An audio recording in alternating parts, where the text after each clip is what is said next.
சென்னை திருவொற்றியூர் ஆதிபுரீஸ்வரர் தியாகராஜ சுவாமி வடிவுடையம்மன் கோவிலில் காரைக்கால் அம்மையார் அருள் பெற்ற திருநாள் வெகு விமரிசையாக நடைபெற்றது.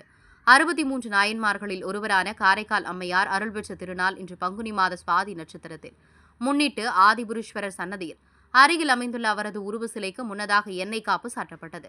அதைத் தொடர்ந்து பஞ்சாமிர்தம், பால், தயிர் வாசனை திரவியங்களால் அபிஷேகம் செய்யப்பட்டது. பின்னர் மலர்களால் அலங்காரம் செய்யப்பட்டு தூப தீபங்கள் காட்டப்பட்டன. அதைத் தொடர்ந்து பக்தர்களுக்கு பிரசாதங்கள் வழங்கப்பட்டன. காரைக்கால் அம்மையார் 3 பெண் நாயன்மார்களில் ஒருவரும் மூத்தவரும் ஆவார். கைலை மலையின் மீது கைகளால் நடந்து சென்றவரை சிவபெருமான் அம்மையே என்று அழைத்ததாலும், காரைக்கால் மாநகரில் பிறந்தவர் என்பதாலும் காரைக்கால் அம்மையார் என்று வழங்கப்பெறுகிறார். பரமதத்தன் என்பவரை மணந்து இல்லற வாழ்வில் ஈடுபட்டிருந்தவர். ஒருநாள் கணவன் கொடுத்தனுப்பிய 2 மாம்பழங்களில் ஒன்றினை சிவனடியாருக்கு படைத்துவிட்டு அந்த மாம்பழத்தினை கணவன் கேட்க இறைவனிடம் வேண்டி மாம்பழத்தினை பெற்ற நிகழ்விலிருந்து இறைவனை சரணடைந்தார். காரைக்கால் அம்மையாரை சித்தரிக்கும் ஒரு ஓவியம் இவர் இசைத்தமிழால் இறைவனை பற்றி முதன்முதலாக பாடியவராகும்.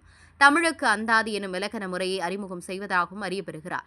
அற்புத திருவந்தாதி, திருவிளாங்காட்டு மூத்த திருப்பதிகம், திரு இரட்டை மணிமாலை போன்ற நூல்களை தந்து சைவ தமிழுக்கு பெரும் தொண்டாற்றியுள்ளார். இவருடைய பதிக முறைகளை பின்பற்றியே பிற்காலத்தில் தேவார பதிகங்கள் இயற்றப்பட்டன. இவருக்கென காரைக்கால் சிவன் கோவிலில் தனி சன்னதி அமைக்கப்பட்டுள்ளது. அக்கோவிலில் காரைக்கால் அம்மையார் கோவில் என்று மக்களால் அழைக்கப்படுகிறது.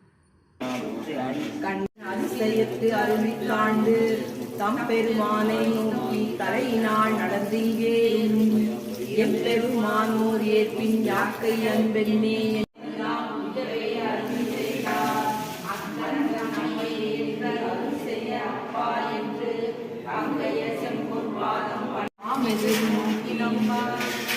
இங்கு வேண்டுவது என் என்னை பிறவாமை வேண்டும்